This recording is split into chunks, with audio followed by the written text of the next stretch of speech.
Because Misha's probably been doing it for years, right? The first thing I do this morning is trip over, once again, over Kenji's package as I get out of bed, finding myself diving headfirst into the floor where I am before I'm even fully awake. I want to smack this thing with the first blunt object I can find. Yeah, why hasn't he asked us about it? He asked us to go get it. Or maybe he forgot. I swear it's going to be like the smallest, like, one little thing. I'm going to smack this thing with the first blunt object that I can find. Going for a home run, but I don't even have the energy for that this early in the morning. And it would likely damage whatever's inside. That would be mean. You said it was really light, though. I slid it into the hallway. It sails along the smooth floor with a little difficulty, and stops with a soft and almost inaudible bump on colliding with Kenji's door. Immediately, a dozen locks unbolt in succession like a mounting symphony. "Who is it?" he says, as he blindly steps forward into the hallway anyway, somehow stepping over the box in a way that would be uncharacteristically, impressively graceful if it weren't for the fact that it was wholly accidental. "It's me. I got your mail. You're standing over it." "Anyhow, thanks a lot, man." "Yeah, whatever. So what's in it?" He cringes, instantly turning very defensive and agitated. "It's nothing." "Come on, tell me. I'm curious. You know, I almost broke my neck falling over it. And before that, I had to carry the stupidly large box around with it blocking my vision, crossing roads with in front of me. I think you could at least tell me what's inside in return." "It's secret stuff. I can't tell you. Because then it wouldn't be very secret and shit. It's not important." "Well, if it's nothing important, you can tell me." "If it's nothing important, then why do you have to know?" "Why is that wrong?" "Why do you have to know?" "Why can't I know?" "Why are you answering my questions with questions?" "Why won't you answer my first question?" "Why won't you ever answer my last question?" I realize our voices are getting higher with each reply. Down the hall, a door props open, and someone sticks his head out quizzically to see what's going on. Must look like such tools, but I bet I'm the one who, out of the two of us, with enough shame to realize it. "Fine, you can take it to your grave. I have to get ready for school anyway." "Damn, no, why are you so hasty to leave? Stick around a little. You want some coffee? It's been a while. You know, I thought you were dead since you were so slow with the package delivery." "You're lucky I was willing to do the package delivery in the first place, smartass." "Whoa, calm down, man. You're so confrontational. Is it because of the student council thing? I hear you hang out with them now." "You heard it from me when I told you." "Really?" "Yeah, well, whatever, man. The point is that they're terrible. You're the new guy. Of course you wouldn't know, but around here, she's a very divisive figure. Before you came here, she tried to institute a badge policy. It's a long story, so maybe you should sit down." I look around for a chair, but I can't find one, as well as we're in a goddamn hallway. I raise a finger to start thinking that maybe I should tell him that, but he's already started talking, not wanting to waste arm movement. I look at my watch instead. "It would have been a real reign of terror if it happened." "What, you're judging her based on something that didn't even happen?" "Yes. Anyway, her idea it's like merit badges. But they sorry. But there would be also demerit badges. What would those do?" "I don't know. It never happened. It seemed bad, though. So when I heard about it, I didn't leave my dorm for a few weeks." "So you heard that there would be a massive change and hid in your room, trying to just ride the change out?" "Nah, I decided to do something about it. I found the student council office after a while and marched right into it with a list of demands and a bunch of people I grabbed in order to make myself look like I had supporters." "Wait, so not only did it not happen, but no one even cared?" Kenji doesn't listen. He doesn't hear me. He's gotten in a good momentum going, wrapped up in the energy of his own ranting. He starts to completely flip out and flail his arms around, appearing to wildly throw gang signs. I walked up to the desk and said to her, "Hey, you fascist woman! What is this badge idea? How out of touch can you be here in your ivory tower, smugly looking down upon us like they're just a bunch of idiots? Who do you think you are? Your level of elitism is terrible. You're probably one of those outrageous rich people who have chauffeurs drive them around the slums so they can't point and laugh. And she can't hear him. And only drink pricey coffee that's shat up by the last living dinosaur and brewed in a solid gold skull. How could you? Go open up a history book. Didn't you realize the bourgeoisie are always overthrown in a bloody revolution for shit like this? Stupid. You're an idiot. Sure, the revolutionaries usually end up turning everything into an utter clusterfuck later on, but a maniac is the only kind of person who would create a policy like this. It's like something I would create to make people suffer and only real. And you would want to institutionalize it. Where will this desecration of our rights end? We are people. This is not justice." That's what I said. Then I added a cry of,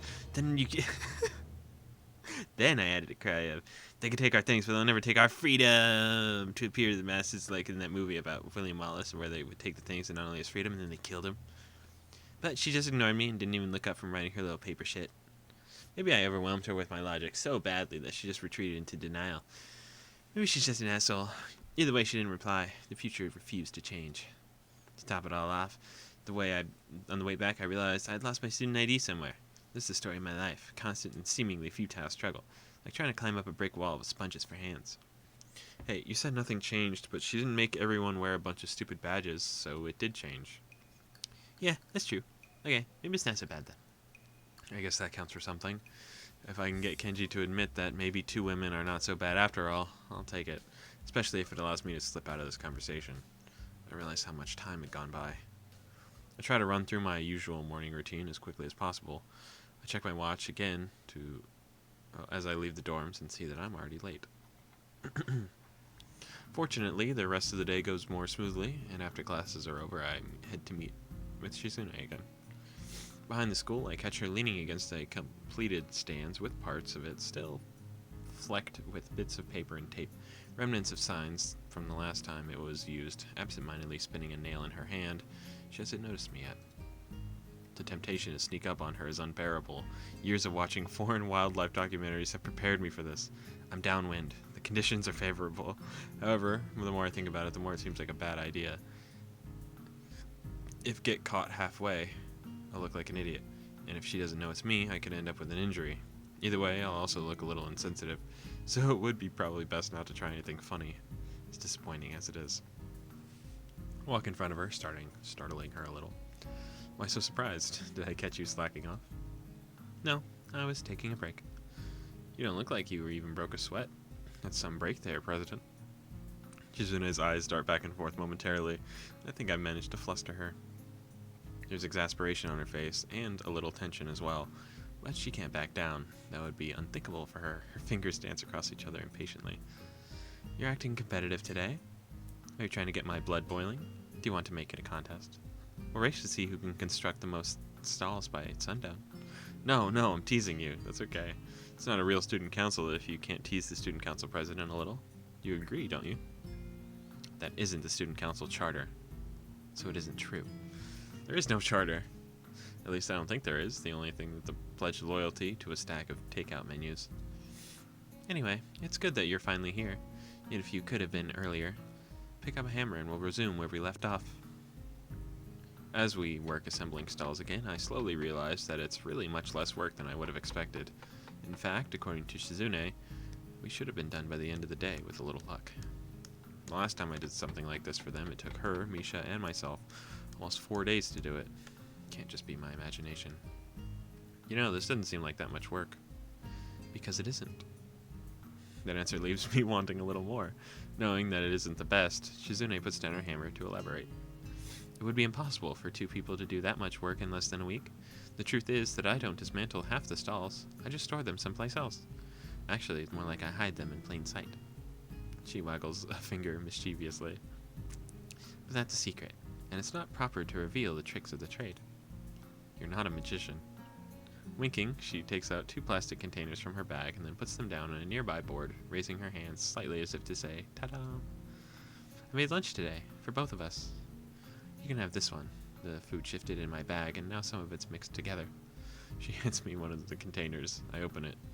It looks delicious, if a little simple.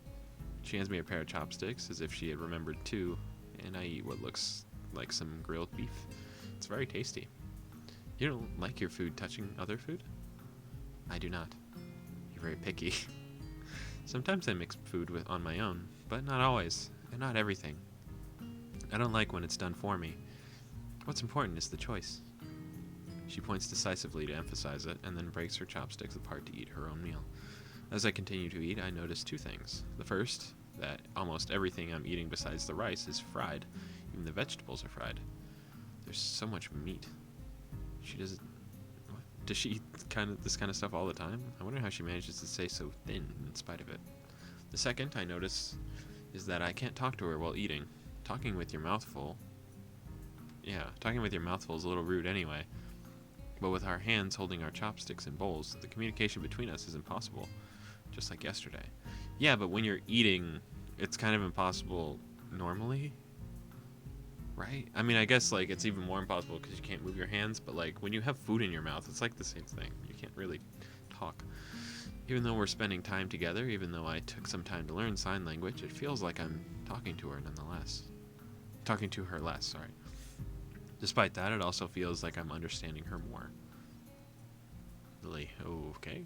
I hear the sound of something tapping against one of the stands, and I look up to see Lily standing off to my side, feeling her way around with her cane. Hi. I narrowly catch myself before I can say didn't see you there. Oh, it's Hal. I haven't done Lily's voice in so long. Is that you? I thought I smelled something delicious, like delicious cooking. Something delicious cooking. I wondered who it might be. What is she saying? It's hard to move my hands in parallel to saying something completely different to Lily. This has to be why Misha signs everything all the time. A bit sillier, but it seems like it would simplify things a lot. Chizune tenses her fingers delightedly at my translation, as if hearing a joke. All of this food was cooked hours ago, but for someone as slow as yourself, who can't even turn a piece of paper without being a week late, I guess your perception of time would be a little different. That's not very nice. A frown crosses Lily's face in response to a reply to something she didn't hear. Sorry. I'm just having a late lunch here. The student council president cooked everything. Is the student council president here right now? She's right here. I apologize. I didn't notice. Normally her level of presence is much higher. I was not aware that the student council serves lunch outdoors. Why wasn't I invited? I think that is... Why would you want to be invited, Lily? I think that it is good to have enough free time to be able to do things like this, however. What is she saying? And if I were to invite you anywhere, you would just show up late. But Chizune's words are outside of Lily's perception, a fact that is... What? A fact that is, by the second, increasingly maddening to her. Translate for me completely, please. With polite phrasing, it's a shame that she's essentially asking me to let her fully release the dogs of war. Still, I can't just do nothing. The feeling of being unable to even respond and be understood is so isolating. She would never forgive me. I'll just try to soften her words a little. Well, actually, it was all cooked a while ago. Really? That's nice. Turn over here. It's very disrespectful to not look at the person you're speaking to. That isn't very prim and proper. She doesn't know where you are! Turn over here. It's very disrespectful to not look at the person you're speaking to. This isn't the way a prim and proper lady should conduct herself. Do you know she's blind? Half of what I'm saying is really what Shizune is saying. She doesn't like it when people don't look in her direction when she's trying to make a point. She's to the right of my voice. Although, in this case, I can understand why Lily wouldn't. This is a very awkward situation, and it's daunting being the sole conduit for a dialogue between the two of them. Truthfully, I had forgotten what happened the last time they butted heads like this. It's clear Shizune remembers, and Lily is being pretty hostile herself, in her own way. I'm sorry, such formalities slipped my mind completely. I forget that the student council president is the type of person who would demand such respect and adherence to the rules at all times. I suppose student government requires you to keep a tight ship. Then again, she certainly has time for her own fun as well, so she must not be completely true. Student council is not a dictatorship, nor a sum game. Shizune points at Lily with her finger, out like a barrel of a gun, then snaps her fingers explosively, causing her to flinch and become visibly upset. Is that so? Then, God, okay. Is that so? That makes it more impressive that you have been a part of it for so long, playing as though it were one. I admire the fact that you are so tenacious to manage it all. You must be so responsible as well. Not as much as I would like to be. You can't complain about it yourself, though, can you? You're very responsible. Actions like requesting a deadline to be extended and then running it all the way through to the next deadline, it's a very model of responsibility. Shizune is happy to hear that, but apparently you're responsible yourself, she says. Does she really? More or less. Lily doesn't seem happy. We're not holding a cookout. We're just taking a little lunch break. We're actually out here building stalls for the festival. You wouldn't know since you never go outside. Did you run out of tea? Are you going into town shopping? No, as I said before, I was just passing by. In case you did not hear, I would hate to interrupt the student council president. You're not doing anything now, but you must be both very busy. In any case, Hisao, I'm sure that the student council president will be able to find or make work for the both of you if she needs to. I'll devour you. She's so cute. Why is she... She has so many faces we haven't seen her do. I'll devour you. Yeah, very busy. Devour is a hard word. I'm pleased that I can read it. This isn't the time to celebrate, though. Not over that. Instead, it looks like they might stop squabbling. I would drink to that. Have a nice day, Hisao. Goodbye, student council president. Thanks. You too. Stay classy. It's so smug to say. What kind of line is that? Stay classy. As soon as Lily leaves, Shizune dives into the remains of her lunch as quickly as possible, as if each bite she shoves away is a means to forgetting any of this ever happened. When she's done, she heads right back to hammering with the same mindset. It's good that she's working off her frustration, but now it looks like she isn't in any mood to talk anymore. About 2 hours later, she stops, having moved through the rest of the stalls non-stop in that time. Still feels hard to approach her, and I think of how easily conversation can die. After it took so long to be able to get her alone and speak to her directly, it almost hurts. Your translation was good. Really? First class. Aw. She punctuates it with a thumbs up. For your level. There aren't many deaf people in the school, and sign language classes have been on... How are there not many deaf people? There aren't many deaf people in the school, and sign language classes have been on the edge of getting cut for a while now. I'm sure you don't have many classmates, am I right? If you're only learning sign language now, your speed is going to be limited. That is why interest in it wanes. Because it takes more effort than normal to just communicate. I imagine it's the same with all languages. In such a situation, conversations in sign language are less something than they would inherently be to start with. I don't understand that word. Less what? Spontaneous. Misha is the only person who can really capture it. Yeah, that's definitely true. Huh. Her expression changes for a second, then changes back too quickly to digest, but I get the feeling that this isn't meant to be pursued. What I really want to know about is, why do you and Lily fight so much? This is what I wanted to know. I'm glad we're getting into it now. Tensing a little and visibly frowning, Shizune tenses her fingers and overlays them repeatedly as if shuffling an invisible deck of cards. 2 fights that you know aren't worth calling so much. 2 fights you know of aren't worth calling so much. If you had been there the last year, you could say that. I heard it was a rough year. Something about how you tried to institute a badge policy. Surprised? Well, I want to hear more about that later, definitely, but you don't like Lily very much, do you? Don't dodge my question. I'm not dodging anything. She was part of the student council until last year. We didn't get along very well. She wanted to keep doing things like the old student council did. The old student council was so ineffectual. It was stupid and insulting. I wanted to do more, and we had a fight.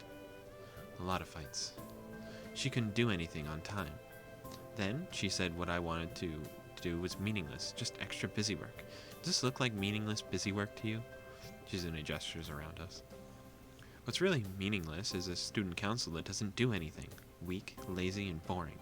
Especially boring.